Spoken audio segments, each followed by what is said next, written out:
Hola amigos, estamos aquí nuevamente en la librería Ibero en Larcomar para una nueva edición del programa Jardín de Libros. Y estamos muy contentos porque recibiremos la visita de la escritora Micaela Chirif, quien viene a hablarnos de sus más recientes libros, ¿Dónde está Tomás?, publicado por Ediciones Ecaré, y Un circo sin carpa, escrito a la limón con Carlos Yoshimito y publicado por Montena. Además, queremos comentarles que mañana, jueves, a las 7 de la noche se estará presentando en esta misma librería el libro ¿Dónde está Tomás? Así que sin más preámbulos, los dejamos con la entrevista con Micaela.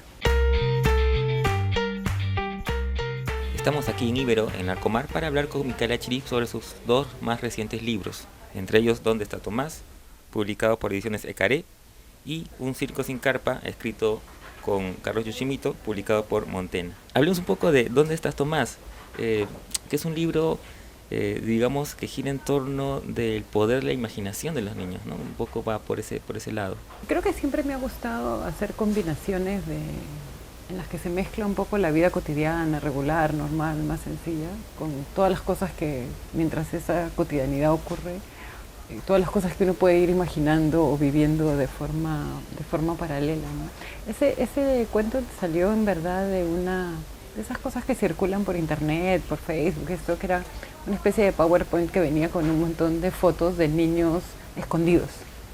Y estaban pésimamente mal escondidos, ¿no? O sea, estaban así como que... Porque hay esa idea de los niños de que creen que si ellos no ven, tú tampoco los ves, ¿no? Entonces un niño así como que se tapaba con una toalla hasta acá, ¿no? Se le veía todo por abajo, una cortina. Entonces, como que dije, sí, pues a los niños les gusta esconderse, ¿no? Y cuando se esconden, están imaginando probablemente un montón de cosas que ni siquiera se nos ocurren a nosotros. Como dices, el esconderse y luego imaginarse mundos particulares, ¿no? Y cómo la imaginación de los niños se desborda. Pero lo interesante también en el libro me parece que es cómo los padres pueden asumir una complicidad con ellos, ¿no? Porque al final la madre también de alguna manera se une, ¿no?, a esta especie de imaginación. Sí, claro, siempre decimos que los niños se imaginan, que son muy fantasiosos, pero nosotros, o sea, los adultos, todo el tiempo estamos imaginando un montón de cosas extrañas y distintas. Y que lo que pasa es que lo decimos menos probablemente o lo disimulamos más, ¿no? Entonces la idea era, claro, que este esconderse del niño y estar pensando y la mamá que lo va buscando es en sí mismo una especie de juego, ¿no? Porque es un niño pequeño, no es que la mamá no sepa dónde está porque si no ya estaría histérica, ¿no? Entonces, desde el inicio, digamos, la mamá de alguna forma está participando en el juego, ¿no es cierto? Siguiéndole la cuerda de no te encuentro, ¿dónde estás? Y claro, y una vez que el niño ya decide aparecer, ¿no?, entonces la mamá un poco que se da la chance de jugar ella también asumiendo el rol contrario, ¿no? O sea, diciendo, bueno, y ahora yo me imagino también otras cosas, también me voy, también viajo con mi cabeza a otro sitio, ¿no? El libro es un álbum ilustrado que hace ya un tiempo viene teniendo bastante aceptación. ¿Cómo es el trabajo, tú como autora, de hacer un álbum ilustrado justamente con un ilustrador? ¿En qué se diferencia de repente con un cuento infantil ilustrado luego por otra persona? En general, las imágenes, cuando acompañan al texto, lo que hacen es repetir al texto y embellecer, o sea, cumplen meramente una función estética, ¿no es cierto? Pero en el libro álbum la idea es que hay varios elementos, los principales, el texto y la imagen, que contribuyen al sentido del texto. De manera tal que tú no puedes prescindir de uno ni del otro.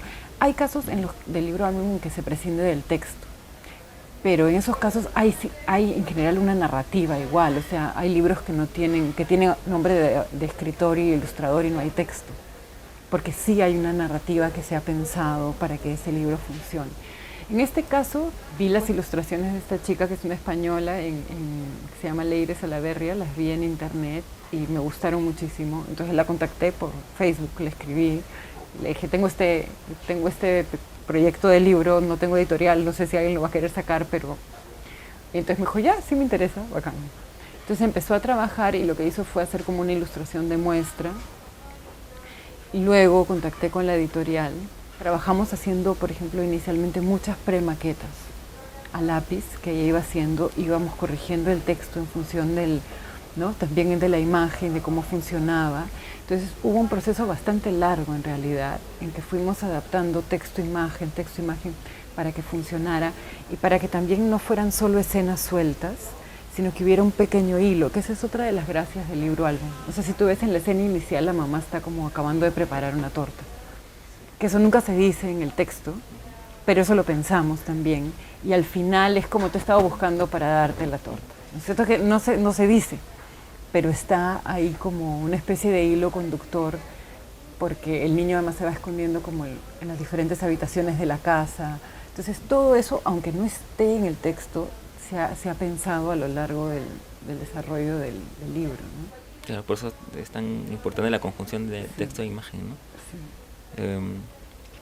Y hablemos un poquito de este otro libro que también ha salido hace poco, que es Un circo sin carpa, que es un libro escrito con el escritor Carlos Yuchimito. ¿Cómo ha sido trabajar con él esta historia? Es un proyecto que inicialmente yo le pedí a Carlos y conversamos un poco cuál iba a ser la historia, hicimos como un pequeño esquema, una especie de estructura de la historia, qué sé yo, y Carlos empezó a escribirla y escribió como la mitad y después lo dejó, estaba haciendo su doctorado, tenía un montón de otras cosas y el proyecto se quedó como congelado, guardado. Y hace, no sé, pues habrá sido un par de años le dije, Carlos, ¿por qué no lo retomábamos? No sé qué, yo lo retomo, porque me gustaba mucho cómo estaba esa mitad. Y me dijo, ya pues, o sea, escribe tú la segunda mitad. Yo creo que ha funcionado bien como conjunto. Yo tenía más experiencia en lo que era niños y Carlos tenía mucho más experiencia que yo en narrativa larga. Yo nunca he hecho algo narrado tan largo, me parecía que había que explicar una cantidad de cosas impresionantes que ni en la poesía ni en los libros algo uno explica. Pero fue una experiencia muy bonita. Trabajamos a distancia también porque Carlos no está viviendo en Lima. Entonces yo avanzaba, le mandaba, igual que él hacía con la primera parte que avanzaba, me mandaba. Y al final ambos corregimos el conjunto y fue divertido, fue una experiencia muy bonita. ¿Cómo surgió la historia del relato? Ya no me acuerdo cómo surgió la idea inicial. La idea era tener un libro de aventuras. O sea, de estos libros que muchos de nosotros hemos disfrutado de chicos, que no tienen mayores pretensiones así, sino que simplemente son divertidos, entretenidos. Pero en general todos esos libros que leemos siempre están ambientados en sitios que son para nada familiares para nosotros, ¿no? Siempre están ambientados en países donde hay nieve o en sitios que son como muy ajenos a nosotros. Entonces la idea era tratar de hacer un libro de aventuras, con niños, pero que tuviera que tuviera un paisaje peruano, ¿no? Que estuviera claramente ubicado en el Perú. Entonces, para que no fuera exactamente Lima, aunque nuestra referencia, por los dos somos de Lima, más inmediata es Lima, los niños son de Lima, pero van al norte, ¿no? Van a Puerto Eten a visitar a su abuela.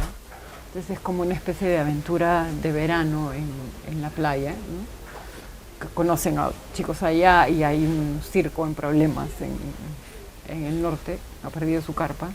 Entonces es un poco lo que hacen para intentar recuperar la carpa del circo y que el circo pueda volver a funcionar.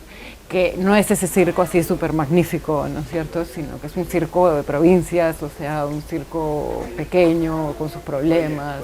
Entonces eso era lo que queríamos, como hacer una especie de historia local. No sé si coincides conmigo, pero hace ya un buen tiempo la literatura infantil, por lo menos acá en el Perú, se le está tomando cada vez más en serio. Incluso ya hay autores bastante reconocibles, como en tu caso, pienso en Jorge Eslava y quizás otros nombres que se me escapan. ¿Lo ves así? ¿Ves que de alguna manera se le está dando más atención a...? Me imagino que por varias razones, a veces por una cierta abundancia económica en algunos sectores y a veces también porque, si bien a veces ocurre que hay padres que no leen, quieren que sus hijos lean, ¿no es cierto? Además, hay más planes de lectura en los colegios, ¿no es cierto? Entonces sí es un campo que se ha abierto mucho más. Y creo que es también, supongo, un tipo de libros que eventualmente los padres también disfrutan, ¿no?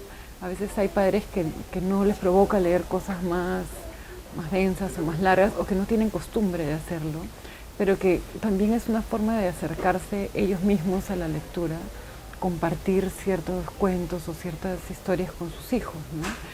Entonces, creo que en eso el libro álbum funciona muy bien, porque como tiene esta brecha entre el texto y la imagen y siempre deja cosas por descubrir y cabos sueltos, permite como que a veces lecturas para niños pequeños, pero también lecturas para niños más grandes, incluso en algunas ocasiones para lecturas adultas. Entonces también en ese sentido son libros que se pueden disfrutar, como los puede disfrutar tanto la madre como el niño o el padre, el abuelo, ¿no? Entonces es un libro, es un tipo de libros que se puede compartir. Bueno, tú además, como todos saben, eres poeta. ¿Cómo va la poesía en tu caso? Yo creo que quizás para el próximo año podría tener algo nuevo, pero creo que también lo de la literatura para niños, para mí fue toda una época en que tenía demasiado trabajo y esto era algo que podía hacer, que me encantaba y me sigue gustando y lo voy a seguir haciendo, y que no tenía como en esos momentos demasiado espacio para la poesía, y era una forma también para mí de seguir haciendo cosas que me gustaban, ¿no? Amigos, estamos aquí en la sección de recomendaciones de libros para hablar de algunas novedades editoriales. Para los amantes del gran escritor Stevenson tenemos una gran sorpresa. La editorial Páginas de Espuma ha reunido sus ensayos en 3 estupendos volúmenes. En el primero son los ensayos que él escribió sobre la literatura, en el segundo sobre sus viajes y en el tercero sobre algunos personajes y algunas biografías. Son ensayos más personales, digamos. Stevenson, escribir, viajar, vivir por Páginas de Espuma. Además, acaba de aparecer la novela Toda la culpa la tiene Mario, de la escritora y poeta peruana Giovanna Polarolo, publicado por la editorial Planeta. Ya tendremos a Giovanna seguramente más adelante aquí en el programa. Y para los fans del escritor japonés Haruki Murakami, ha llegado la última novela, El elefante desaparece, publicada por Tusquets. Eso es todo por hoy, amigos. No se olviden de escribirnos a nuestro correo electrónico que aparecerá aquí, además de agregarnos a nuestra cuenta en el Facebook, buscándonos como Jardín de Libros, y también suscribirse a nuestro canal en YouTube. Y también a través del Twitter nos pueden encontrar como @jardinlibros. Así que, amigos, nos vemos la próxima semana aquí en este mismo espacio.